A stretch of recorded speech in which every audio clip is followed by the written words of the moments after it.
Welcome inside Appalachia. I'm Mason Adams. This week, for 15 years, a Virginia library has been hosting a weekly Dungeons & Dragons game night for teens. It can get a little wacky. That's a 13. As you go to pat his head seems comically large. What? Comically large. Like as large Big as head. a head should be. We remember renowned Tennessee luthier Gene Horner, whose fiddles were played at Carnegie Hall and the Grand Ole Opry. His shop was a destination for fiddle fanatics. We started tuning them up, and we play, I like this one over here, and I like this one over here, And we decided we'd never seen that many good fiddles in one place. And a Hare Krishna community in West Virginia serves vegetarian food made in 3 sacred kitchens. You'll hear these stories and more this week inside Appalachia.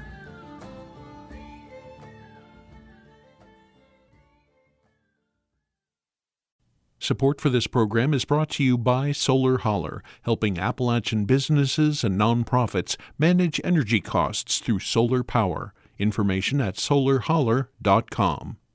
Support for this program is provided by the Thrasher Group, an architecture, engineering, and field services firm serving West Virginia clients and communities since 1983. More information at thethrashergroup.com.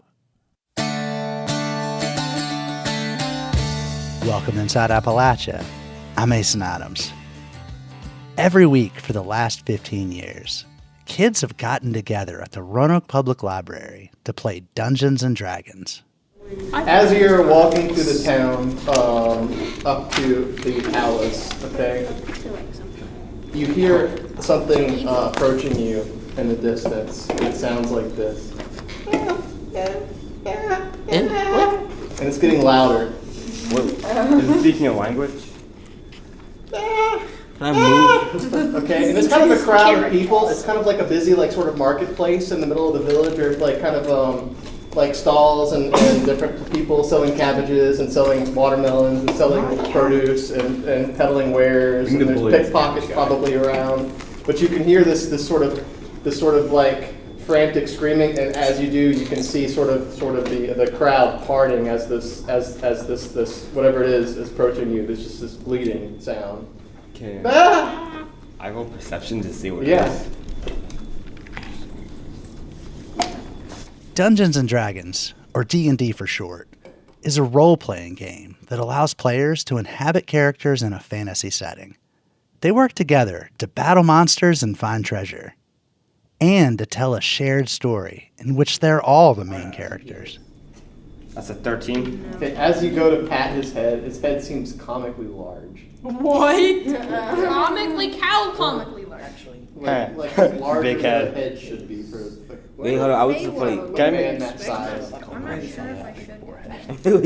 can I go try to pat his head? But as I do, can I just pull off his hood? Yeah. We're just trying to. We don't care about person. As you pull off his hood, you reveal the head of a grizzly bear. Bugbear. He turns to you and says, "Row, row, row, row." And he pulls his hood back on. Jeffrey Wood is a youth services librarian, and he's game master for the library's D&D program. That means he's the person who prepares each game and acts as a referee as the kids work their way through it. I made a couple of visits to the Roanoke Public Library and caught up with Wood one of those evenings as he prepared the next episode. So, what is Dungeons & Dragons for listeners who don't know? And what does it look like in a library setting? So, Dungeons & Dragons is a game where players take on the role of a fantasy character in a fantasy world and sort of explore that world. It's dangerous. They have to work together. There's treasure. There's monsters. There's challenges and traps. So it's very much a fantasy-based game, but it's also a device for sort of a group to tell an interesting story together. My basic goal is to help kids learn literacy skills. That was essentially the original goal. It was a literacy promoting program. And so Dungeons & Dragons is famous for it being a pencil, paper, books game. So it's not on a computer. It's not on a phone or a console. It is a game you play with books and paper and pencils. My goal is to make sure that not only the kids are playing games, but they're also trying to learn something from it in terms of developing their literacy skills and their group work skills. How did you first get into D&D? So I didn't actually play it as a kid at all. I didn't discover Dungeons and Dragons until I was about 22 years old when I first started here. I had heard of it. I had friends of friends that played it, but it always seemed like, the nerdiest kids. And I wasn't super into the role playing. I didn't understand the pencil, paper, the books. Actually, the way I got into it is the former children's librarian here in the city asked me, I had just started, would I like to come up and play a game with the kids, because it was just a couple off hours, I think, after my shift ended. So I came up and he actually showed me the game, and I was like, this is it. This is the coolest thing that I've ever seen, because the characters can do whatever they want. There's no limits like there are in a computer game or a console game. It's a group activity. It's very social. It's very fun. It's very funny for the people involved in it. And I just had a blast. And we started very humble. It was just basically whenever we had teens that would wander in the library, as teens do, we'd go up and do the pitch and see if they would tell their friends to come. It's been a very much word of mouth program. So what kinds of kids are attracted to come play this game, and what's in it for them? Dungeons and Dragons is unique because it attracts an extremely diverse group of kids. And actually, if you look at some of the materials that the game master uses, the person who's running the game uses to try and get the kids to participate, they're very aware of that it attracts a diverse audience. And so in the source materials, if you're trying to learn how to facilitate these games, it'll say, you've got the kiddo that's interested in beating all the monsters. You've got the kiddo that's interested in making friends. You've got the kiddo that just sort of wants to tell an interesting story or be the one that makes the jokes. So it's very much kind of like a motley group. They're all very diverse in sort of what they want to get out of the game, which makes it very challenging for the person who's running it. So something that's very dear to me is sort of this concept of found family. So if a found family is essentially different characters or different people that by happenstance or accident find each other and go on an adventure together. But there are lots of found families that you'll know. So one of my favorites is the claymation Rudolph, the red-nosed reindeer. Got the misfit elf and the misfit reindeer, Rudolph, and they both have their talents that do not fit with where they're supposed to be. Santa's a real jerk about it. So they just decide to take off, and they find other people who are kind of misfits on their way. How have the kids playing this changed since y'all launched this in 2010? I know when I came the other night, you had an earlier generation was playing, and they are now older. I've seen them go in every direction. I've seen kids that actually met here when they were young teenagers, and they later off went to get married in their 20s and have had children and bought a house together. I've seen kids go off to college. I know at least a couple have gotten very advanced degrees. Some went straight to work. Some went to care for family members. The kids who have come through here and sort of made friends, I've seen go in every direction in life, which has been interesting. It also makes me feel very ancient. One of the things that I think is valuable is this is a weekly recurring program. And so when you're around the same people every week and going through these tumultuous adventures that I put them through, they tend to make friends with one another and try and get along with one another. Some of them have stuck with this into their adulthood, and they still hang out even outside of the library, and so they've made some lifelong friends, hopefully. Why is this D&D game, this running D&D game that's been going for 15 years now almost, why is it important for the library and its offerings? Well, it's one of the things that's challenging for libraries is to get especially teenagers actively involved with the community and to read books. More specifically than that, it's a challenge to get teenagers to read dense books and practice skills like critical thinking and socialization and getting along. Sports kind of plays that role in schools where you're on a team and you've got a goal. For kids that aren't especially into sports, this can play a similar role because it is a challenge essentially, and all the teens come together to work together to deal with that challenge. And they've got to get along. And if they don't get along, then the dragon gets to win. I see the kids go home with a handful of books, and they'll come back the next week and they'll be like, no, I've studied this. I know how this works now. I know exactly what this spell does and how to use it. And I've done this for so long, I've seen their literacy skills improve with it because they have a motivator. And so the motivator is to not get ate by the dragon, or to, make that friend, or to get to the end of the adventure, to have the most powerful fighter in the world. And in order to do that, they've actually got to learn to read the books and learn, when to negotiate, or when to hold them, when to fold them. I've had a lot of fun sort of using it as a secret tool to educate. And so I'll actually stop the kids at times when something comes up that's like a history lesson, because Dungeons and Dragons is loosely based on Lord of the Rings and fantasy, but also other kinds of mythology. It's sort of a mishmash of European folklore, Greek mythology, even Eastern mythologies in it a bunch. So there's a huge mishmash of history and cultural material that goes into this game.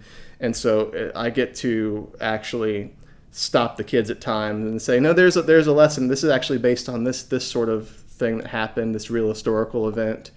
And so it's sort of a secret tool for me to sneak in, my teacher stuff. What's some wisdom you've taken away from this? The most important thing that I've learned is not to make assumptions about what's going to happen next. Because I've seen these stories, not only the stories of the kids and their personal lives, but also I've seen the stories in the game and the game world go in fantastic directions that I did not expect to happen. They'll make connection with characters that I've come up with, and they'll mention that 8 months later. I don't even remember, so I'm going through my notes trying to remember, what is this character who they made a friend with? And so I guess, so the most important thing I've learned wisdom-wise is just to not make assumptions about where things are headed or where things are going to go, but hope for the best. During the COVID lockdowns, I actually said, the show does not end. The show must go on. The story must continue one way or another. We put the Zoom link up and had everybody log in, and I laid out the ground rules, and I said, so help me if you break these ground rules. And we got on there and we told stories for the entirety that the library was closed to the public. And we went through a module called Curse of Strahd, which is about a vampire in a very depressing place. And so one of my favorite characters, I just wanted to give a shout out to him. The kiddo is now in film school, just doing a fantastic job making these things that look like they're produced by Hollywood. But he came up with the character named Sir Ribbit. So his whole trope was that he is a displaced knight wandering, doesn't know sort of who he is anymore based on a traumatic backstory that nobody knew. He also had a sort of floating mandolin that followed him around. Now, that made sort of these Texas American sounds. So he had a sort of a soundboard.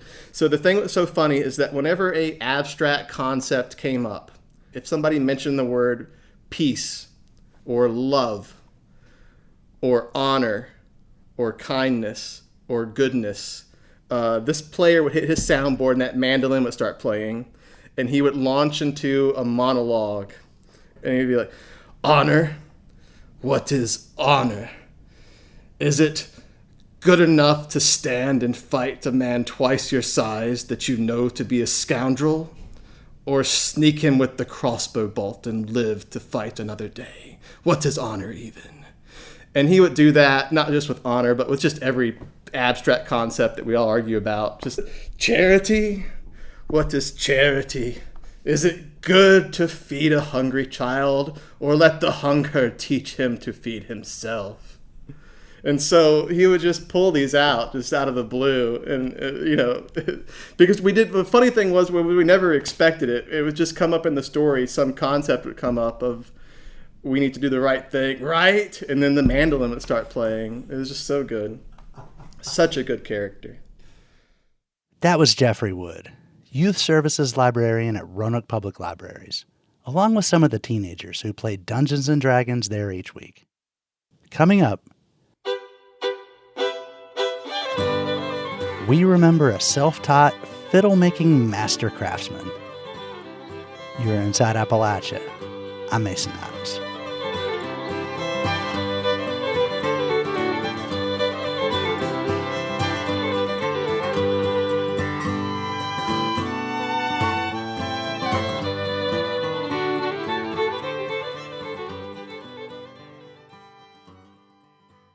Support for Inside Appalachia is provided by Concord University, focusing on students' futures. Classes available at concord.edu/apply.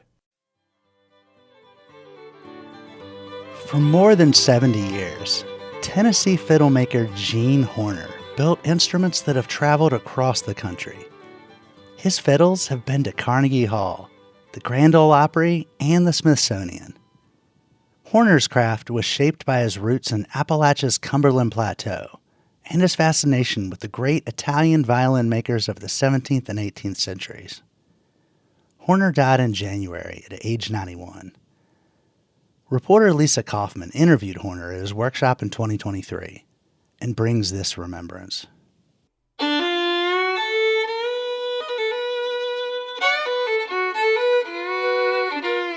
In 1951, Gene Horner arrived in Washington, D.C. He was 18, on leave from the Navy, and headed to his first museum ever.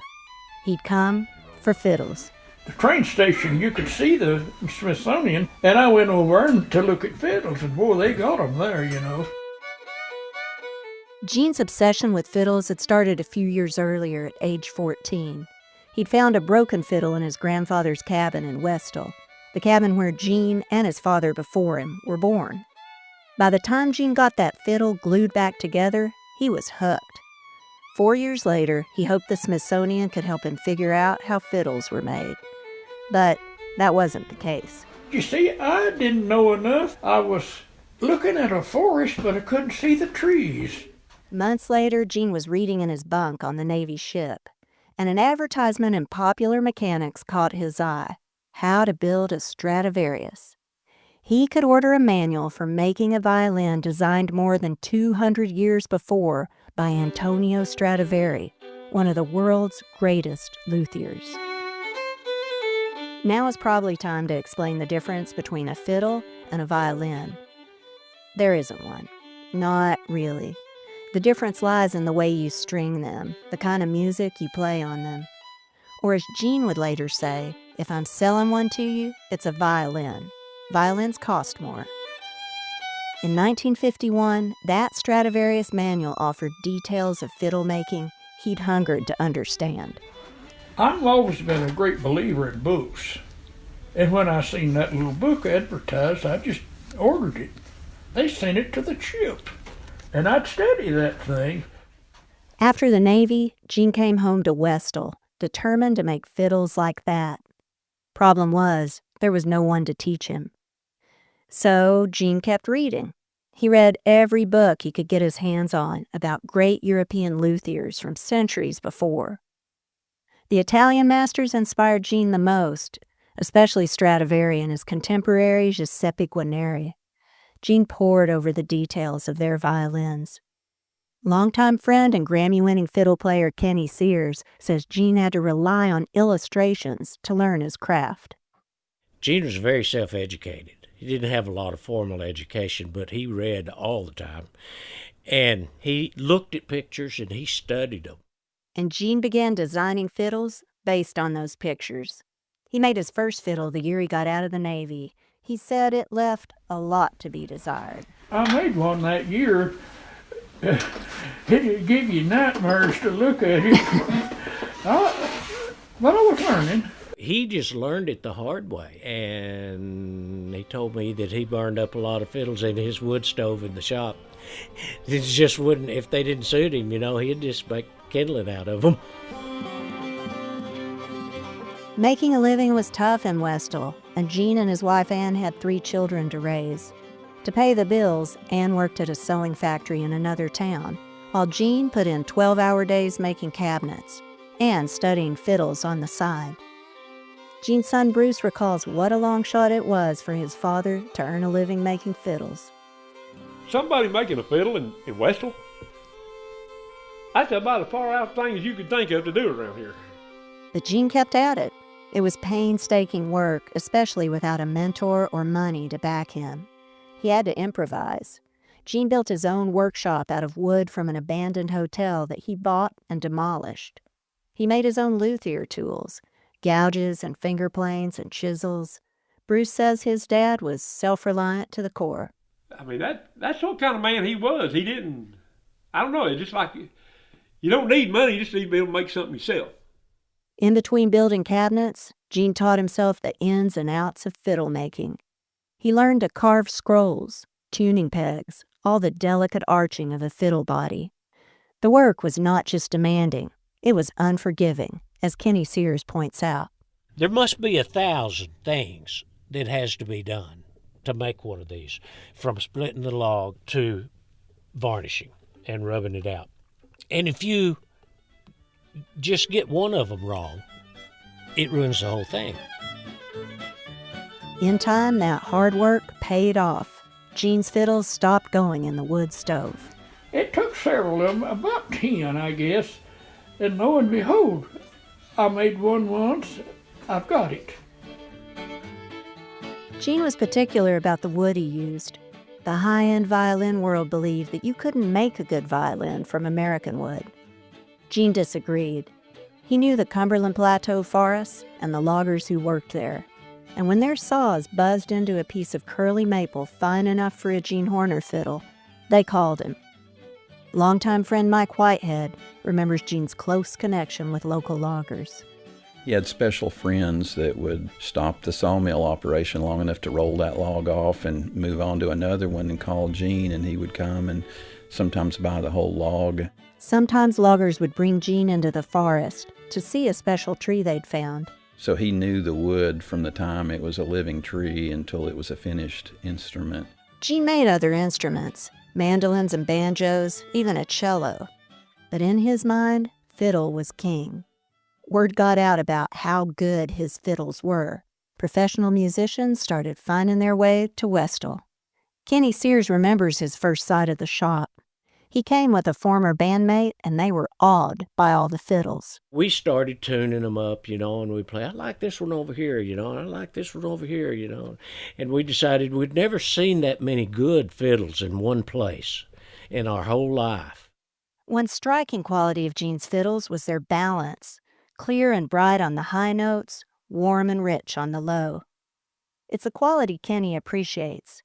Kenny's classically trained. He played with the Dallas Symphony Orchestra before his bluegrass career. You don't get that low end out of a lot of fiddles,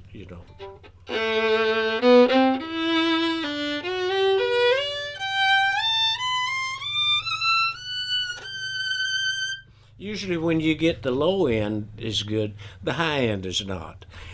To get a balanced fiddle, Gene knew how to do that, and he did it very well.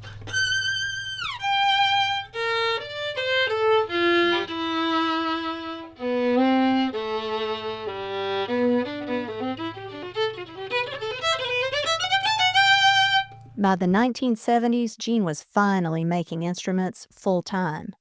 He wasn't getting rich. I make about a cornbread living off this, Gene liked to say.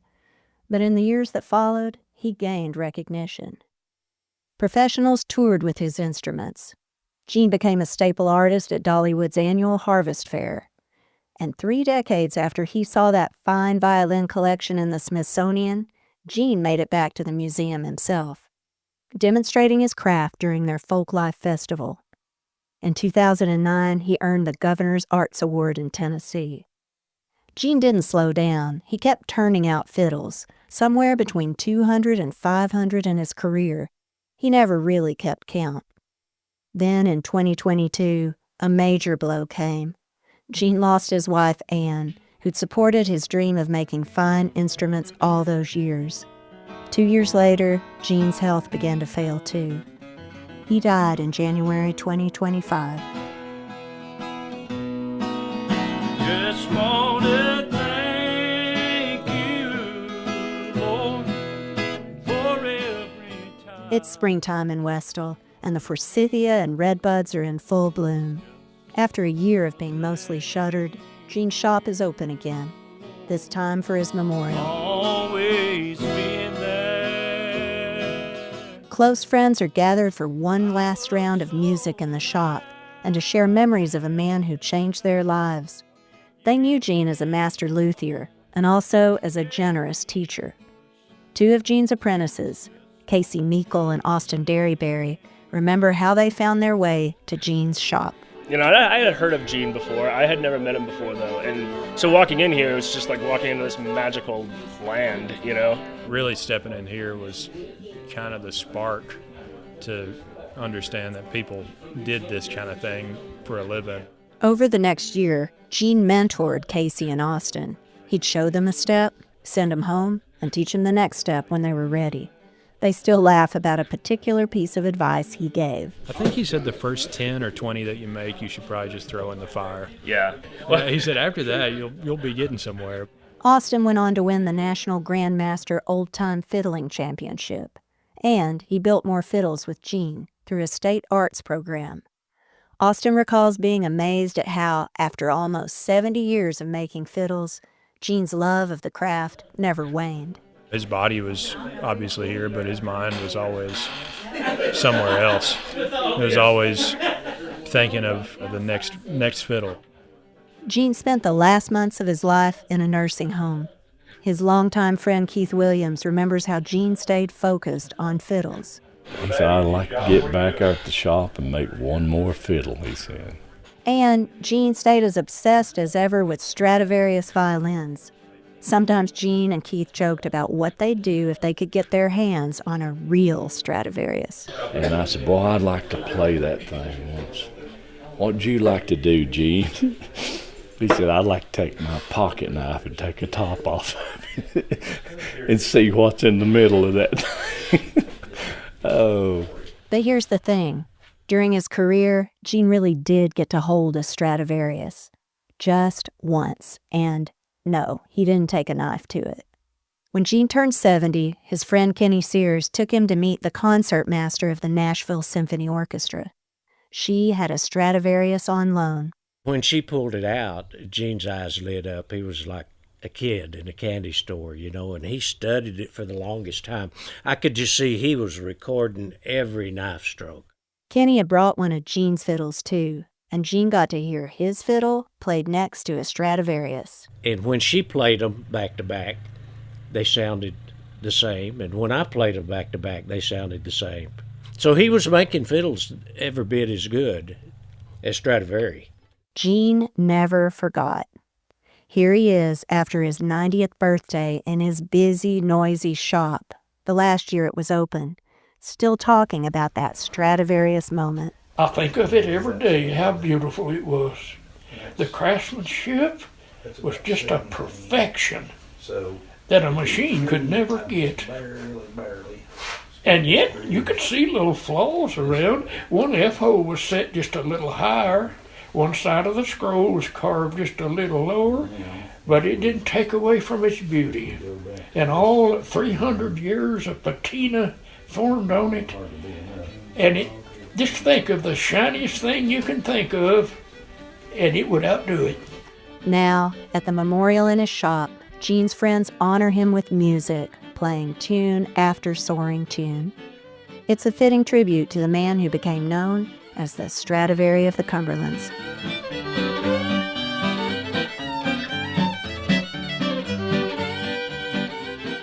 That was Lisa Kaufman for the Rural Remix podcast from the Center for Rural Strategies.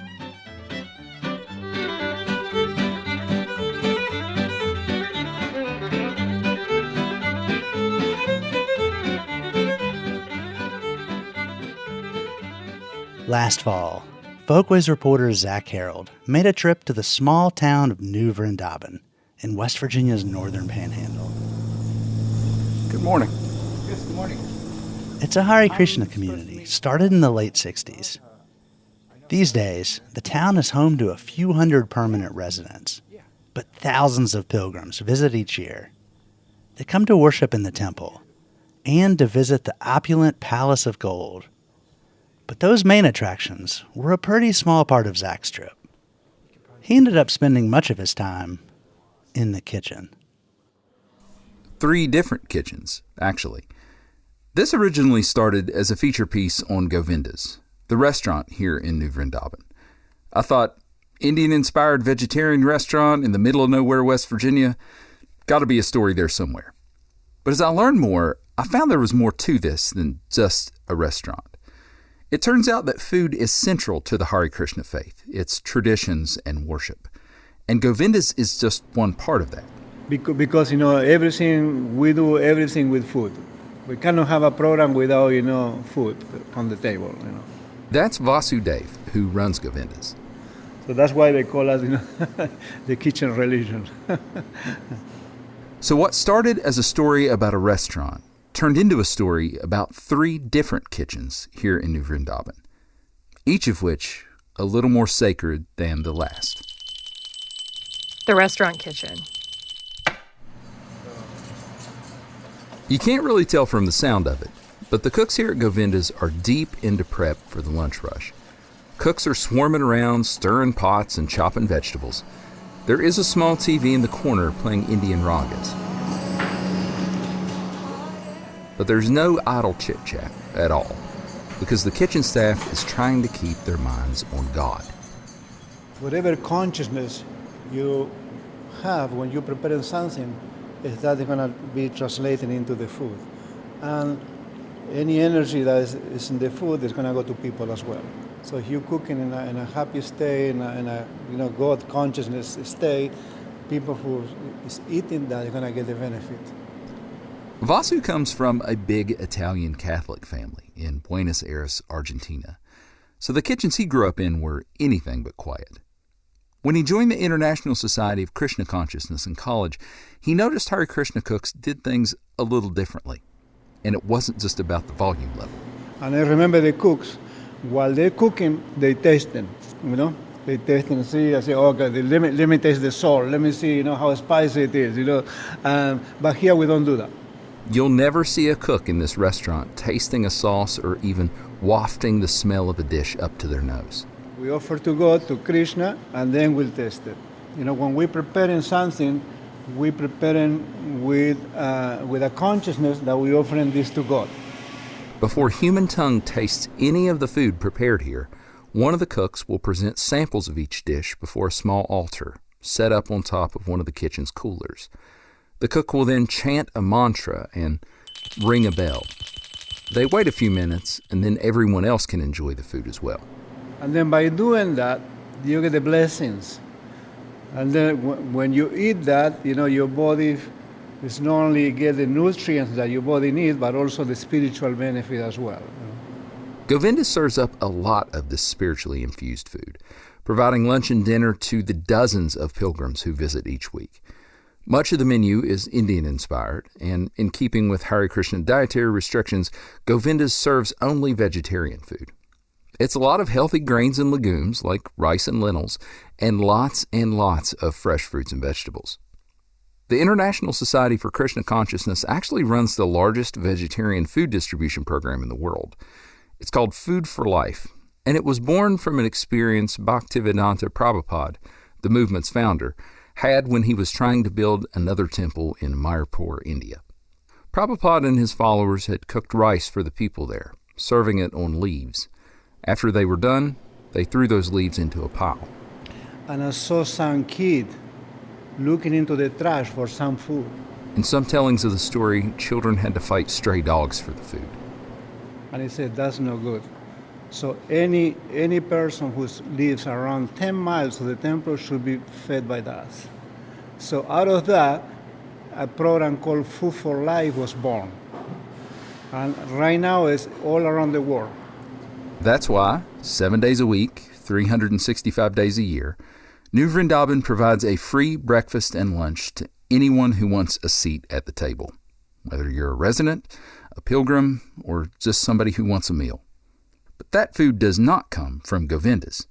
To see where those meals are prepared, you've got to head next door to the temple, to the second of New Vrindavan's kitchens. The devotee kitchen. When Sachi Sutta gets up in the morning, usually around 4, he showers to make himself ritually clean and heads down to the temple to pray. And we chant like Hare Krishna, Krishna Krishna, Hare Hare, Hare Ram, Ram Ram, Hare Hare. So we chant that mantra, then we keep ourselves pure, then come to kitchen. Sachi runs New Vrindavan's devotee kitchen. Each day he consults with the temple president to see how many pilgrims stayed the night in the community's lodge. Add to that any new cars that might be in the parking lot, and any full-time residents who might come down to the temple to eat. Today we're cooking almost 120 people, because today not many visitors to breakfast, and we're cooking lunch almost 150 people. That's a big crowd. Luckily, Sachi has a good bit of help. Just before daybreak, a parade of volunteers files into the devotee kitchen. They slip on some hairnets, and with a little instruction from Sachi, they set to work. Make something, sweet and, very fluffy bread. Devotees wash potatoes and chop pineapples, quarter oranges, and dice jalapenos for curries, salads, and quinoa. Though the kitchen does get vegetables delivered from a local grower and uses some store-bought ingredients, Sachi also uses lots of vegetables grown on the property, as well as milk from the community's cows and dairy products like ghee and yogurt made from that milk. The volunteer cooks remain quiet while they work, just like the cooks in the restaurant kitchen, except for when a big goofy guy sticks a microphone in their face while they're mashing bananas for Sachi's special buckwheat banana bread. Have you ever made this before? No, what's that? You're doing great. I hope. What's your name?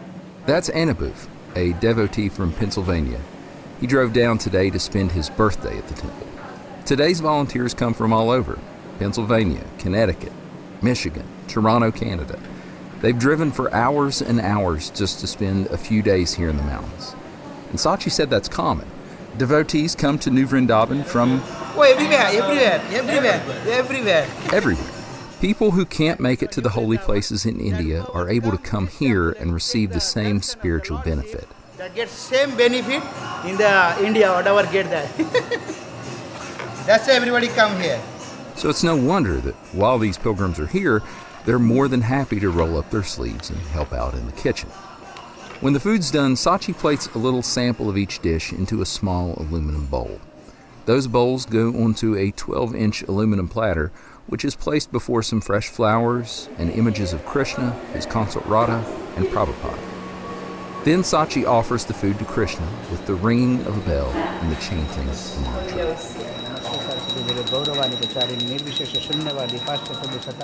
Sachi and his rotating kitchen crew go through this routine 730 times a year.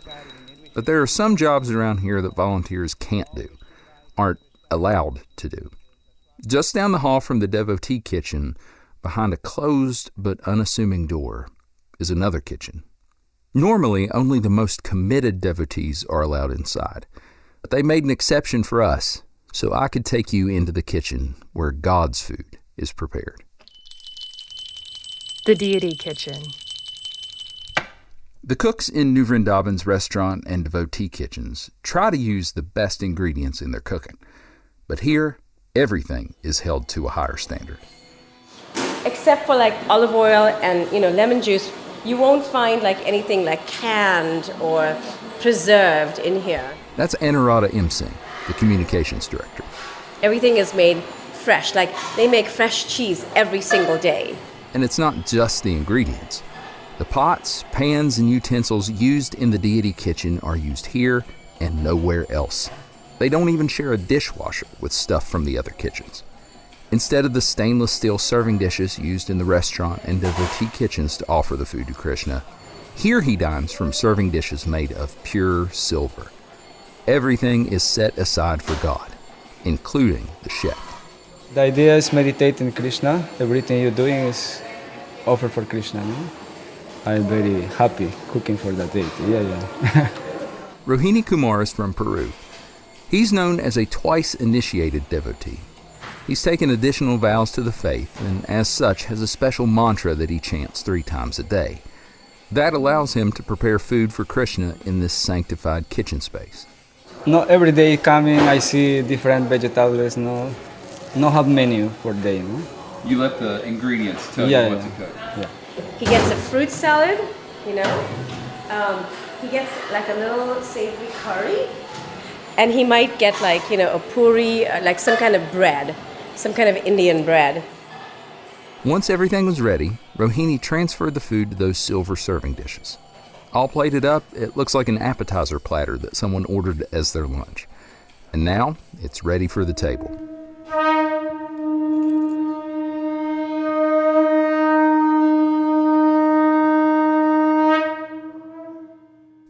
A Hare Krishna temple service is a multi-sensory experience. There's the sound of conch shells, drumming, cymbals, chanting, and singing. The smell of incense fills your nose, and the shrine itself is visually overwhelming, with intricate wood and metalwork, stained glass, and paintings. It's in this setting that devotees make a series of offerings. They change the clothes on the images of Krishna and his consort Radha, removing their pajamas and putting on their day clothes. They wake up the deities with good morning prayers and small pieces of milk candy prepared in the deity kitchen. They offer fresh flowers and the elements of earth, wind, fire, and water. And then they offer the food Rohini prepared. So she basically used that tray. She's inviting them to come and sit with her hands, right? Once the food is offered, devotees leave the plates there for a short while so Krishna and Radha can enjoy it. Then a devotee takes the food back into the kitchen area where it is transferred out of the holy dishes and into less sanctified food containers. Then it can be eaten by anyone. It becomes a really intensely sanctified food. Like it's called Maha Prasadam. Prasadam just means sanctified food, and Maha means great. So this means like the greatest. Do the priests get to eat this? Well, everyone gets to eat it. Yeah, meaning like whoever gets there first gets to eat it, right? On nice days, the community dines outdoors on picnic tables in front of the temple. There's also a dining hall, and that's where Anuradha and I ate for recording purposes. Okay, so I suggest you try these first, like the ones that were made. So this is from the kitchen. Okay. This, and this is from the kitchen, right? From the devotee kitchen, there was a vegetable curry, some quinoa, and the buckwheat banana bread Sachi was making. From the deity kitchen, I had an extra sanctified potato pancake, some of those milk candies offered to Krishna as a morning snack, and paneer cheese. I'm not sure I could pick up on the spiritual side of it, but you can tell this food was made with quality ingredients and a lot of care and attention. After we finished breakfast, I noticed some other folks in the dining hall. Raghavacharya Das and his wife Mansi and their 2 children. We struck up a conversation, and I discovered the family only moved here 3 months ago. They came from Silicon Valley, where she was a research scientist at Stanford, and he worked at a financial technology startup. Now, they're full-time devotees. So when you are here, you'll also observe it. There is something here. It attracts you back. As I was explaining the premise of the story I was reporting, Raghavacharya said something that shocked me, as you can hear from the tape. There is a 4th kitchen here that you've not heard of. There's a 4th kitchen. What's that? Which is the secret kitchen that I think if you taste that food, it's just totally different level of purity, goodness. I asked if he could show me this secret kitchen, but he said I didn't quite understand what he meant. This 4th kitchen doesn't stay in one place. It's not like a kitchen that you can go and see. It is devotees who are cooking for senior disciples who live but are really old and not able to cook for themselves. And that preparation, different devotees do it on a rotation basis in their own in their homes. And that food, if you see, it's prepared just with love. There is no other motivation, nothing. There is a kitchen garden here. They grow vegetables over there, and they're organic vegetables grown in this land, so really potent. So we get those vegetables for them. We don't just get any vegetable from supermarkets. And then those are also simple squashes, beans, and just cooked in ghee. That's it, ghee and love. As Monsi was explaining how the community prepares food in this secret fourth kitchen, I thought it sounded an awful lot like the way Rohini goes about making food for Krishna in the deity kitchen. But then, I guess cooking simple, filling meals with wholesome, healthy ingredients for the most vulnerable people in your community, food made with ghee and love, and doing that behind the scenes without any recognition or praise, even if that's not done within the four walls of a temple, I don't think you're going to find food much more sacred than that. For Inside Appalachia, I'm Zach Harold in New Vrindavan, West Virginia.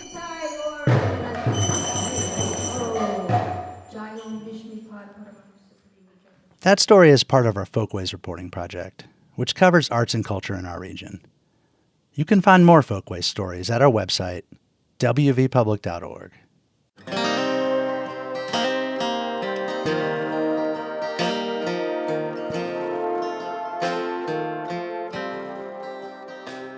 For years, a group of cyclists from the Cherokee Nation have embarked on an annual ride from Georgia to Oklahoma. The nearly 1,000-mile ride follows the northern route of the Trail of Tears. The trip pays homage to the group's ancestors, who were forcibly removed from their homelands in the 19th century. The cycling trip involves multiple stops related to the migration, during which thousands of Cherokee died. One of those stops is Blythe Ferry, Tennessee, the last place the displaced Cherokee people were able to see their homelands. Cynthia Abrams of WPLN has more. It's just after 7 a.m. on a muggy morning, but the parking lot of Jolton's First Baptist Church is already buzzing. Right over left. Down. 18 riders, plus support staff, are busy stretching, spraying on sunscreen, braiding hair, and checking bike tires and chains. Once everything is in order, the group, clad in matching red and white kits that read "Never Forget," form a circle and begin to pray. Our dear gracious Heavenly Father, we thank you for this day. The group is coming off a difficult day, long miles, and a visit to a mass Cherokee grave in McMinnville. Now we carry them with us. Now they are with us as a final resting place, and just a little peace of mind to know that their people have found them today. Stops at historical sites are a significant part of the Remember the Removal ride, because according to the principal chief of the Cherokee Nation, Chuck Hoskin Jr., the ride is really about reclaiming the darkest time in Cherokee history. There, in some instances, have been a whitewashing and an almost romanticizing of that period of history in which there's a gentleness to the story. Things look different today than when the first ride took place back in 1984. Bikes are nicer, riders have more support when it comes to food and lodging, and Hoskins says the cultural element is more important than ever. I think it perhaps takes on a sense of urgency today that has increased over time, and that relates to the continued erosion of our language, culture, and lifeways. Training for the ride isn't merely physical. It also incorporates history lessons and language learning. Sianagad, Bailey Greg Dawado, Jusanuha Nidigilosa, Toskosawu Iyawadetiad. For first-time rider Bailey Gregg, a student at Oklahoma State, learning about her own history has been one of the best parts. During training, the riders have their genealogies traced. Mine goes back 10 generations. I think some others go back like 12 almost. Gregg says she's been able to share findings about her matrilineal clan with her family. I actually found out that I still have a clan, so I'm Blue Clan, and that was really interesting because my grandma didn't really remember that. Yet the emotions have also taken a toll, like a visit to Blythe Ferry in Meigs County. That was the last place along the Trail of Tears that Cherokees were able to see their homelands. So as we were going across on the boat, we all just looked back and were reflecting, being can you imagine this being the last time you see your home, and you don't know when you could ever go back, if you can even go back ever.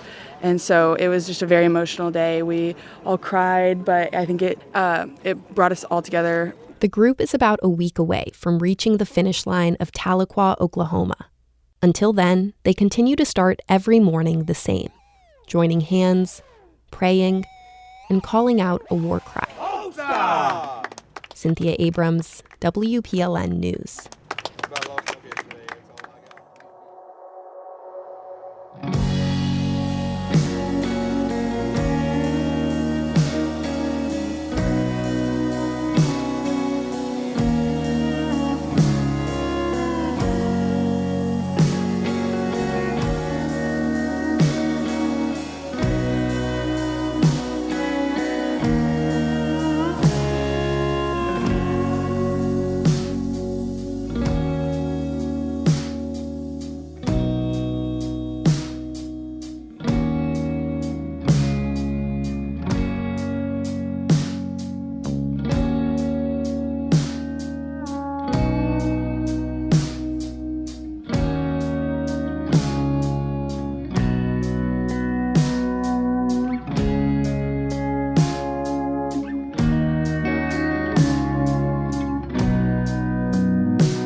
Till next time, thanks for joining us as we journey throughout Appalachia.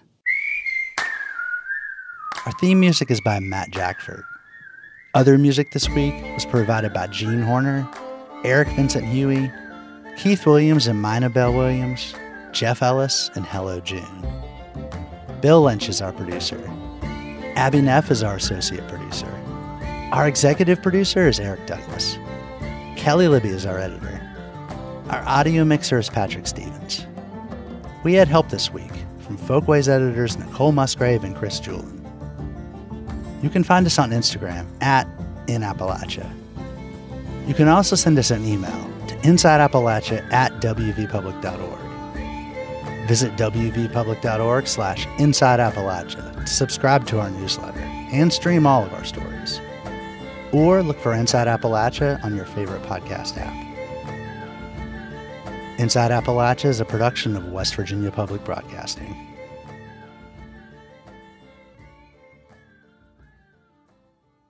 Support for Inside Appalachia is provided by Concord University, educating the people of our region and beyond for more than 150 years. More information at concord.edu.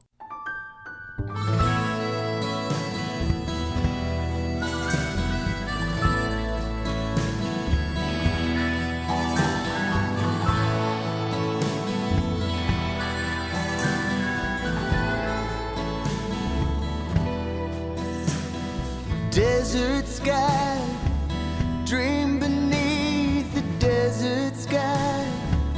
The rivers run but soon run dry. We need new dreams tonight. Desert rose, dreamed I saw